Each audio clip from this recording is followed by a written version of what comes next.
Hello, Bob Imbrogata here, and welcome back to When Men Try to Play God. Our goal, solve problems by finding root causes and common ground with all Americans.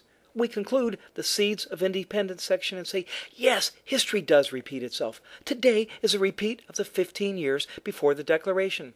The analysis, then it was the seeds of independence. Now the seeds of fear. The middle, what the individual felt. Each timeline, 150 years of maintaining freedom or degrading freedoms, followed by 15 years of tyranny.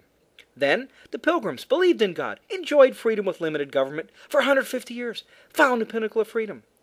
About 1850, like our title, When Men Try to Play God, Charles Darwin published The Origin of Species, which touted evolution without a creator. Karl Marx published the Communist Manifesto, the seeds of socialism, Marxism, and communism. Similar to Newton's law, the opposite of limited government is limited freedom.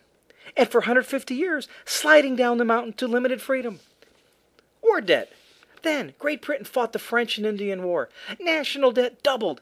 Kicked off tyranny. Now, 9/11, wars in Iraq and Afghanistan. Debt skyrocketed. And modern-day tyranny began. Big government. Then, King George III expanded colonial government. Now, President Bush and Obama do the same. Borders. Then, the Proclamation Line of 1863 boxed in the colonists. Now, we have open borders with the influx of illegal immigrants. Manufacturing. Then, mercantilism prevented most manufacturing in the colonies. Now, it's outsourcing. Currency collapse. Then, the Currency Act of 1764 declared colonial notes illegal. Now, QE2 is inflating our currency.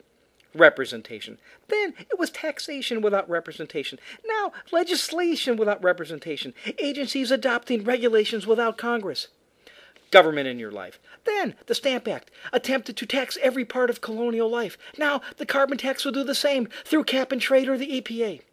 Forcing you where to buy things. Then the Tea Act told colonists where to buy their tea. Now the government is telling us where to buy health care. Hopelessness. Then they dissolved colonial assemblies, had corrupt judges and officials. Now rubber-stamped Congresses pass bills before reading them, and activist judges legislate on the bench. Then they declared freedom.